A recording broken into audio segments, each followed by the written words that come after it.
Hello, everyone. A very good afternoon to all of you. Am I clearly audible and visible to you all?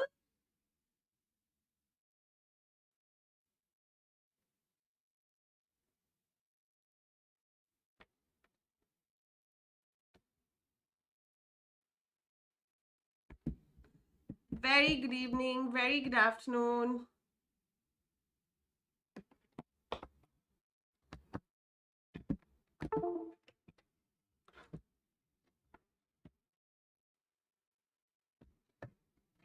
All right. Happy Diwali Dhamaka. As promised, so I wanted to be internet थोड़ा कम मेहरबान है. Okay.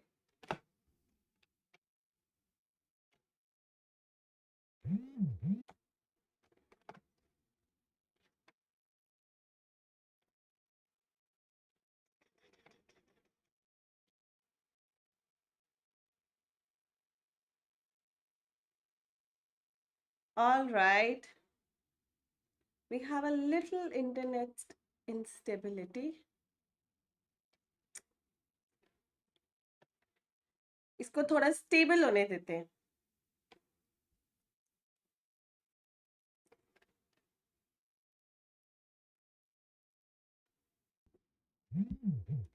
Okay.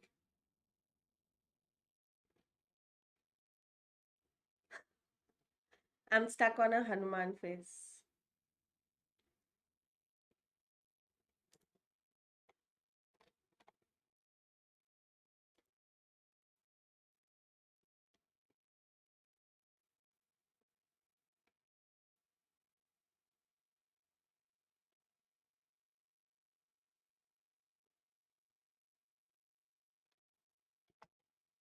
हमने biomolecules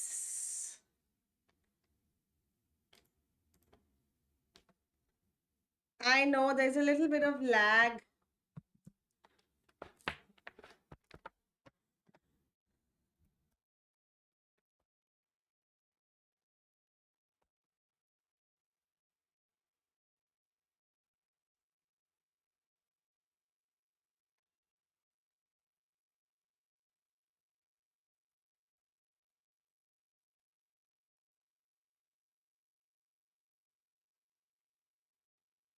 Okay.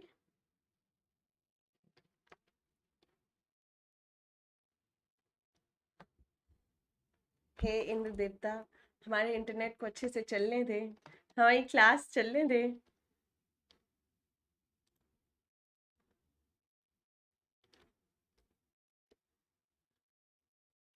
Okay. तो श्री गणेश करते हैं और class start करते हैं. Seems like कुछ बेटर है. So hello everyone, I'm Dr. Jyotsana. And on this special occasion of the Diwali next week, मैंने सोचा कि जो chapters हम cover कर चुके हैं सारे batches के लिए,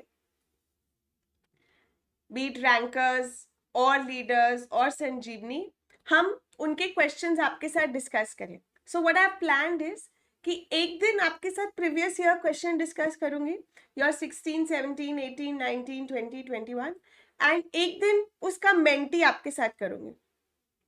Okay? So आज I've come up with previous year questions of biomolecules. जैसे हमने inheritance के previous year questions करे थे, बिल्कुल वैसे ही biomolecules के questions हमने करे हैं. गिनती के 15 questions है, फटाफट हमने उनको discuss कर लेना है. Okay? So that you are all geared up for your biomolecules menti tomorrow. तो क्या आप ready हो? गणपति बाप्पा मोरया, कोई please lag मत आना. भाई विघ्न हरता है वो.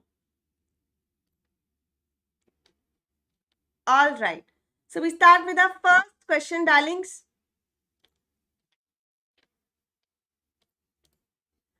Identify the basic amino acid from the following. Which one of the following is the basic amino acid? Is it glutamic acid, Is it lysine? Is it valine? Or is it tyrosine?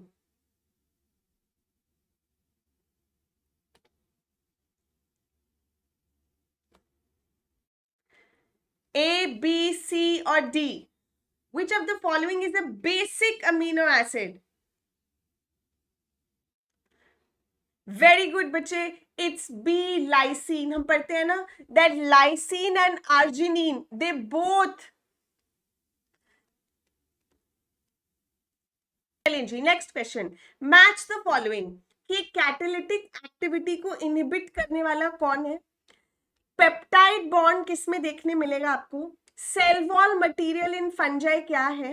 And secondary metabolite इनमें से कौन है? ठीक है, कि secondary metabolite तो बहुत important है. पिछले 3 साल से इस पे 2-2 क्वेश्चन आ रहे हैं, 2-2 क्वेश्चन एक ही कॉन्सेप्ट पे. सो हेल इंपॉर्टेंट.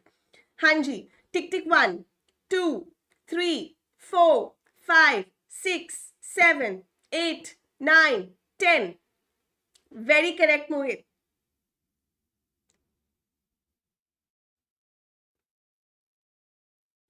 परफेक्ट आंसर बच्चे. इनहिबिटर कौन है आपका? मैलोनेट.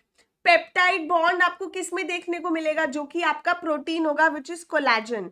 सेल वॉल मटेरियल क्या है फंजाई का? काइटिन. और सेकेंडरी मेटाबोलाइट क्या है? Ricin. So we have A4D1, sorry A2D1. एक ही में है A2D1, तो that is your D option, तो वही आपका करेक्ट होगा. सो D is the correct option. 2 भी मार्क कर लोगे, more than enough है. Next, which of the following statements is correct? Adenine pairs with thymine through 1 hydrogen bond. Adenine pairs with thymine through 3 hydrogen bonds. Adenine does not pair with thymine. Adenine pairs with thymine through 2 hydrogen bonds. Adenine and thymine बेटा 2 nitrogenous bases है जो एक nucleotide के अंदर पाए जाते हैं, which help us to form the polynucleotide chain, आपका डीएनए आरएनए. तो ये एडेनिन किस दूसरे नाइट्रोजनस स्पेस के साथ पेयर करता है? थाइमिन के साथ करता है कि नहीं करता? कौन से बॉन्ड्स बनाता है? हाइड्रोजन बॉन्ड्स बनाता है कि नहीं बनाता? और कितने हाइड्रोजन बॉन्ड्स बनाता है? 1 2 और 3? सबसे आसान क्वेश्चन है. A pairs with T and it forms 2 hydrogen bonds. Perfect answer. So adenine is going to bind with thymine and form 2 hydrogen bonds.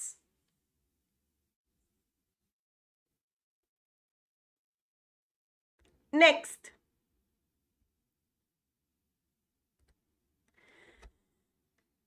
identify the substances having glycosidic bond and peptide bond respectively in their structure. जो भी biomolecule उसमें bonding हो रही है, ठीक है. हमें 5 biomolecules हम पढ़ते हैं.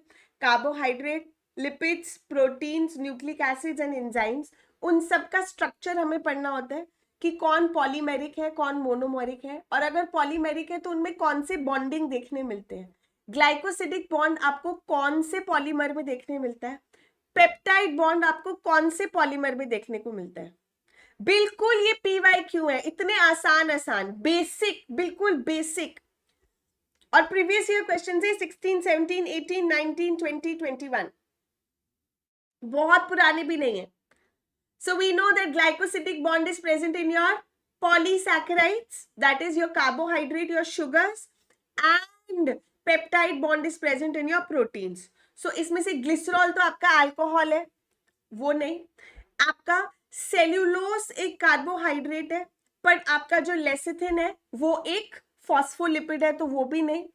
इन्युलिन आपका एक कार्बोहाइड्रेट है. इंसुलिन आपका एक प्रोटीन है. तो ये हम कह सकते हैं कि आपके पास ग्लाइकोसिडिक बॉन्ड एक कार्बोहाइड्रेट में होगा, इन्युलिन जो कि आपका फ्रक्टोज का पॉलीमर है, एंड इंसुलिन आपका एक प्रोटीन है. So C amongst them is the most appropriate option. Chitin जरूर कार्बोहाइड्रेट है, बट कोलेस्ट्रॉल एक लिपिड है. तो we need carbohydrate and protein respectively, जो आपके सी ऑप्शन में आता है. परफेक्ट.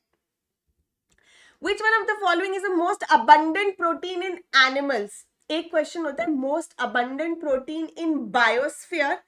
एक क्वेश्चन है most abundant protein in animals. The one which is the most abundant protein in animals is tick tick 1 2 3 4 5 6, 7, 8, 9, 10. जल्दी बताओ. Most abundant protein in animals. Very good. It's the collagen protein. And if I ask, which is the most abundant protein in the entire biosphere? Which is the most abundant protein in the entire biosphere? जल्दी से बताओ. टिक tick. 1, 2, 3, 4, 5, 6, 7, 8, 9, 10.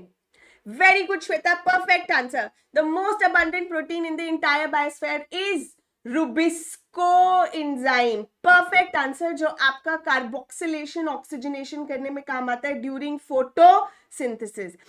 Very good Shivani, very good Vanshila. पूरे biosphere में जो सबसे abundant protein है, biosphere protein, वो कौन सा है? रुबिस्को. तो ये भी आपको आना चाहिए बेटा. Next question. Consider the following statements. A. Coenzyme of metal ion that is tightly bound to enzyme protein is called prosthetic group. A complete catalytic active enzyme with its bound prosthetic group is called apoenzyme. कौन सा statement correct है? Select the correct option. Both A and B are false. A is false, B is true. Both A and B are true. A is true, B is false. या तो A true है, B false है, या B true है, A false है, या दोनों false है, या दोनों ट्रू है. हाँ जी. Metal ion that is bound to enzyme protein is called a prosthetic group. A complete catalytic active enzyme which is bound to prosthetic group is called apoenzyme. Simple question. Structure of enzyme के लिए क्या correct answer होगा? Why C? Metal ion कैसे bind करता है बेटा? वो coordinate bonds बनाता है, if I am not wrong.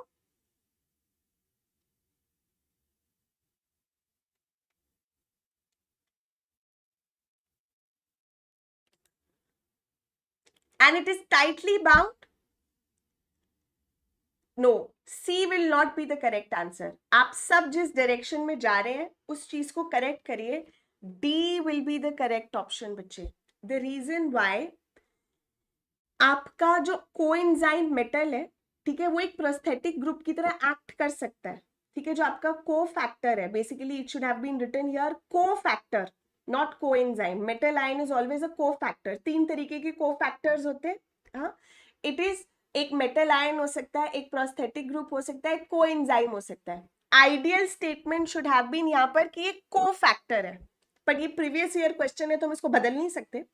को फैक्टर जो कि एक मेटल आयन है, वो जब एंजाइम से बाउंड होता है तो वो टाइटली बाउंड होता है बेटा, क्योंकि वो आपके प्रोटीन पार्ट के साथ भी अटैच्ड होता है. ठीक है, एंड वो आपके मेटल आयन दोनों को एक टाइट तरीके से एक्टिव साइट के साथ भी जुड़ता है, आपके प्रोटीन पार्ट के साथ भी जुड़ता है, दोनों के साथ जुड़कर रहता है. तो वो एक प्रोस्थेटिक ग्रुप की तरह एक्ट करता है, वो टाइटली बाउंड होता है. तो ए रिलेटिवली एक ट्रू स्टेटमेंट है. वो एक प्रोस्थेटिक ग्रुप की तरह एक्ट कर सकता है कि जिसके बिना वो रह ही नहीं सकता. राइट, जैसे कि आपके जिंक होते हैं कैटालिसिस एंजाइम के लिए. बट हाँ, अगर ये कोई कंप्लीटली एक्टिव एंजाइम है तो उसको हम होलो एंजाइम बोलते हैं.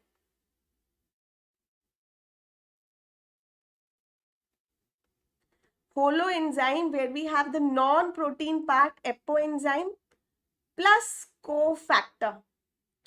Cofactor जो तीनों हो सकते हैं. एक प्रोस्थेटिक ग्रुप भी हो सकता है जो लूजली बाउंड होता है. ठीक है, एक कोएंजाइम भी हो सकता है और एक मेटल भी हो सकता है. तो अगर मैं एक स्टेटमेंट को अच्छे से स्टडी करूं तो आप कह सकते हो कि डी कैन बी करेक्ट.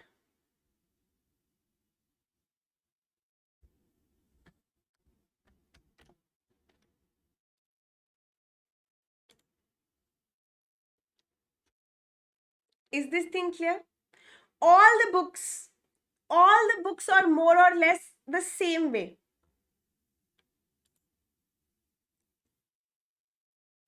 ए को हम इसलिए फॉल्स नहीं बोलते बेटा क्योंकि कहीं ना कहीं वो कोफैक्टर के बारे में बात बोल रहा है. या तो आप बोलोगे कि दोनों फॉल्स है, ठीक है, नहीं तो बी तो 100% फॉल्स स्टेटमेंट है. बी तो ट्रू है ही नहीं, तो जहां जहां बी ट्रू है वो तो आंसर होएगा ही नहीं. So more relatively, I will say A is true, but B is false.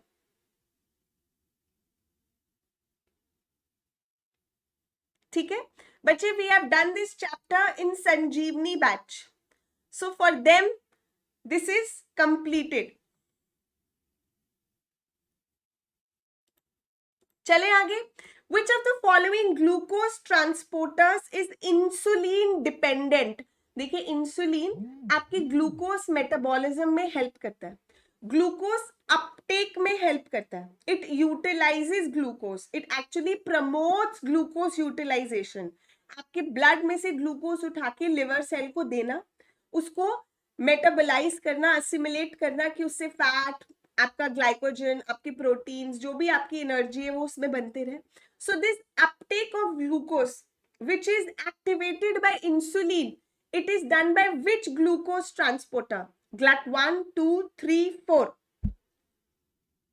Very good. It is GLUT4, the glucose transporter 4.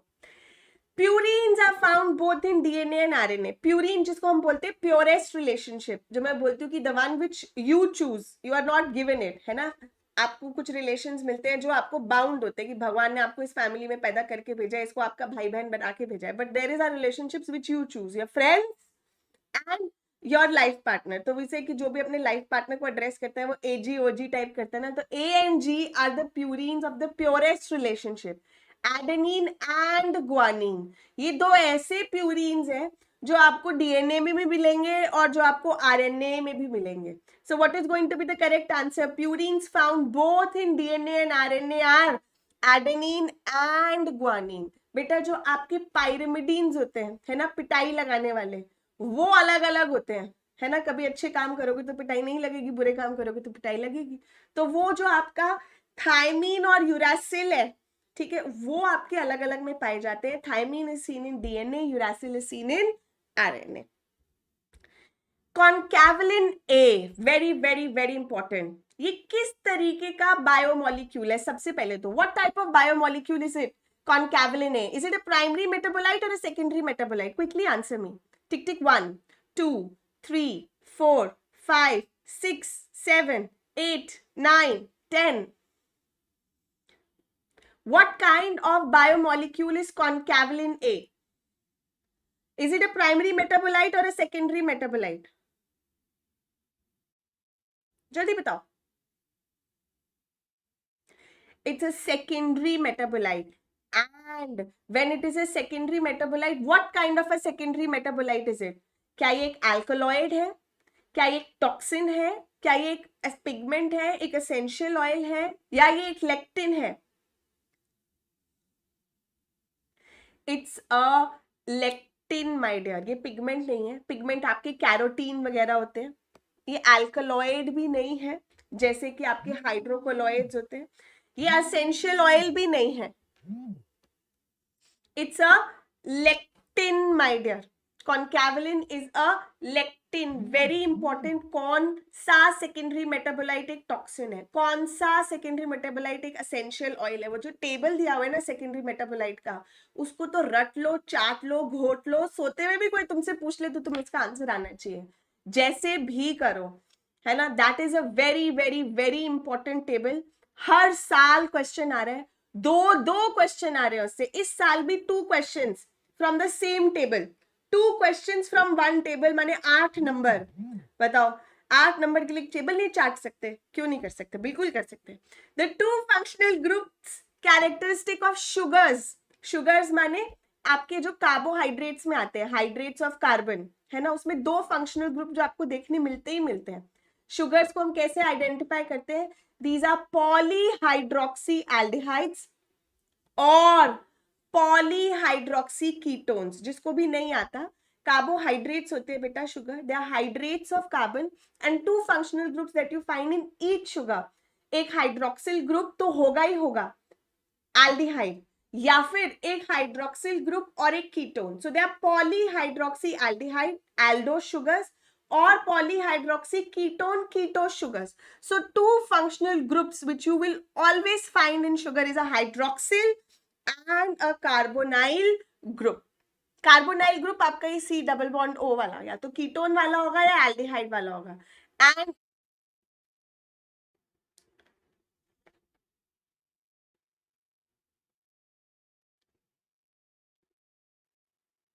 am I clearly audible now?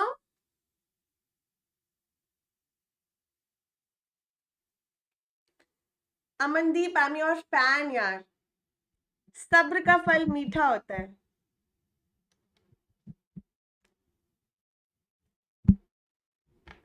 Thank you so much.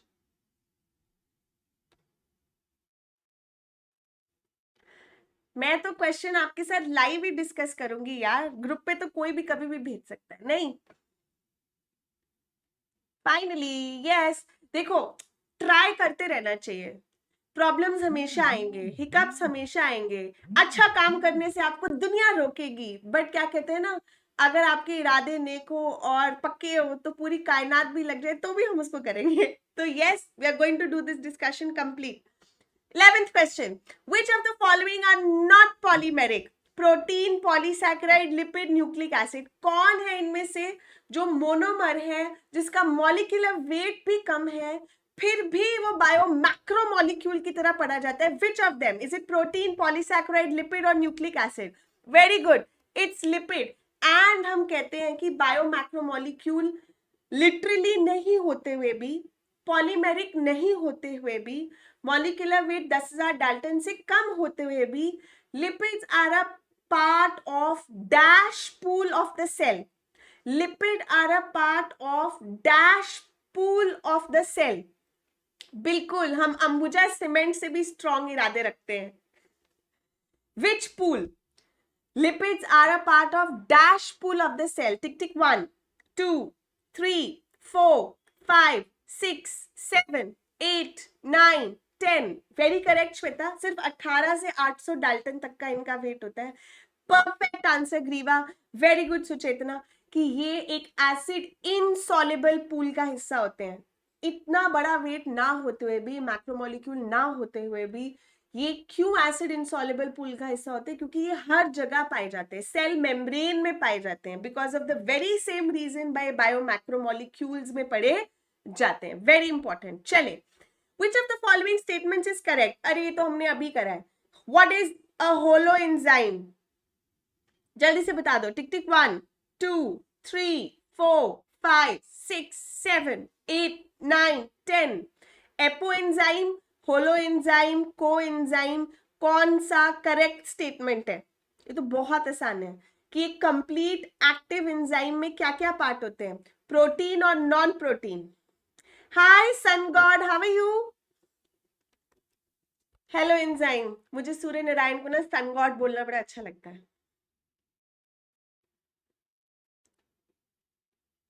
It is holoenzyme is equal to apoenzyme plus coenzyme. Apoenzyme जो non protein part है, और coenzyme जो non protein part है.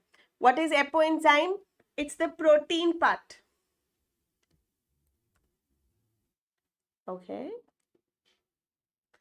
And coenzyme, it's the non-protein part.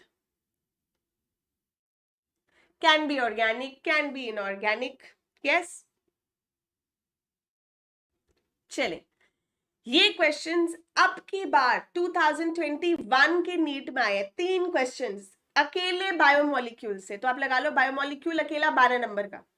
Which of the following are not secondary metabolite in plants? Yes, sun god. Which of the following are not secondary metabolite in plants? Vinblastine and curcumin, rubber and gums, morphine, codeine, amino acid, glucose. कौन secondary metabolite नहीं है? सब है. एक pair secondary metabolite नहीं है, वो primary metabolite है. वो कौन है? Perfect answer, amino acid and glucose. बेटा कोडीन, मॉर्फिन आपके सेकेंडरी मेटाबोलाइट है. गम्स, रेजिन, टैनिन्स, पिगमेंट्स आपके सेकेंडरी मेटाबोलाइट्स है. विंब्लास्टिन, कुरकुमिन जो हमारे साइटोटॉक्सिक ड्रग्स है, वो आपके सेकेंडरी मेटाबोलाइट है. ये किस कैटेगरी को बिलोंग करते हैं? It is very important for you to know. Okay, very very very important for you to know. Clear? सब सेकेंडरी मेटाबोलाइट हैं जो कभी मेटाबॉलिक रिएक्शंस में, पाथवेज में बनते हैं।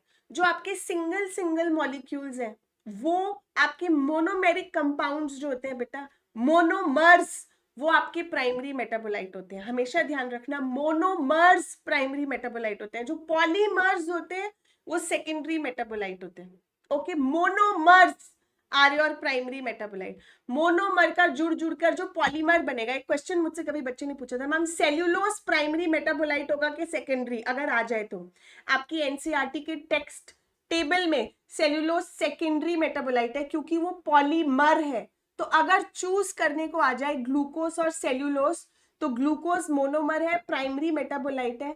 सेल्यूलोज एक पॉलीमर है, वो सेकेंडरी मेटाबोलाइट कंसिडर किया जाएगा। Okay, very very very important. चले next, identify the incorrect pair. क्या लेक्टिन कॉन्कैवलिन ए हो सकता है? हो सकता है। रिसिन एक ड्रग हो सकता है। कोडीन एक अल्कलॉइड हो सकता है। एब्रिन एक टॉक्सिन हो सकता है। तो बताओ इनमें से कौन सा ऐसा है जो इनकरेक्ट है? Abrin and ricin both are toxins my dear. Ricin भी एक टॉक्सिन है, एब्रिन भी एक टॉक्सिन है, तो ये तो सही है। मॉर्फिन, कोडीन अल्कलॉइड है। और देख लो कॉन्कैवलिन तीसरी बार आ रहा है अब, और ये कोडीन मॉर्फिन भी, ये भी सही है। तो क्या गलत है?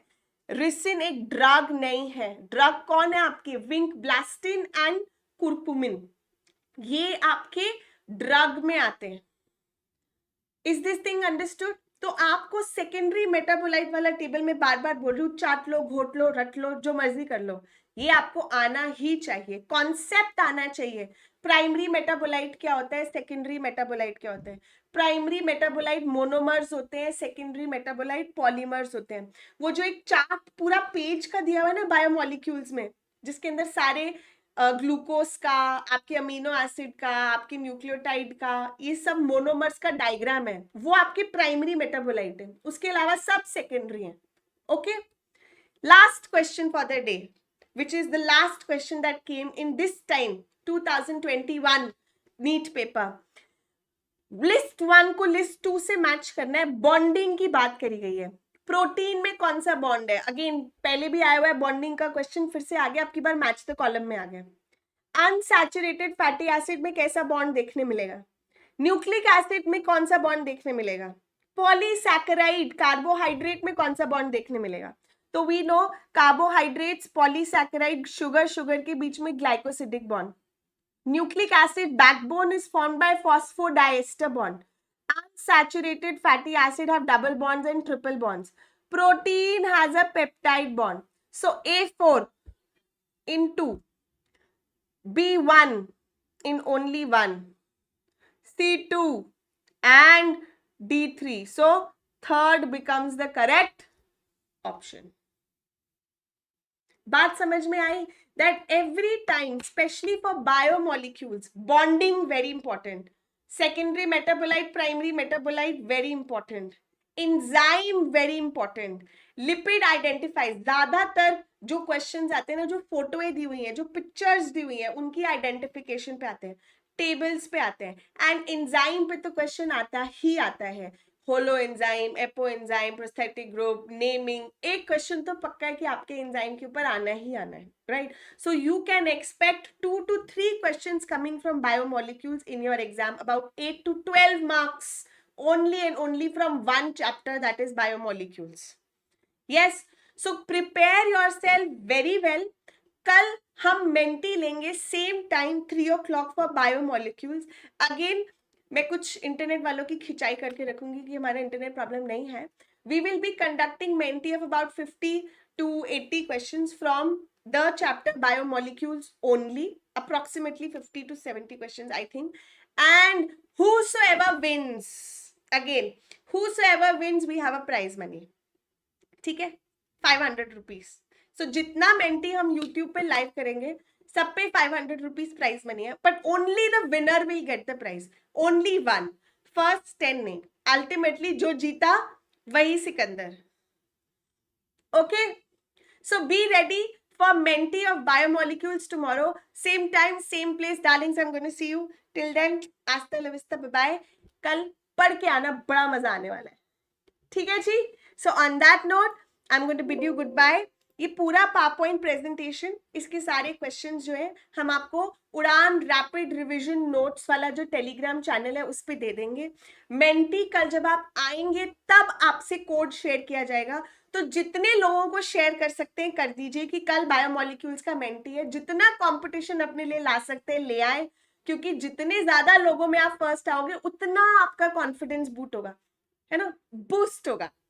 तो आपने देख ही लिया है कि कितने इजी क्वेश्चंस आते हैं, कुछ मुश्किल नहीं है, तुम यूं क्रैक कर लोगे नीट अगर तुम सिर्फ एनसीईआरटी, कोई भी क्वेश्चन एनसीईआरटी से बाहर का नहीं है ना, and they are all previous year questions. So you just have to read NCERT by heart and you have to revise your concepts, that's it.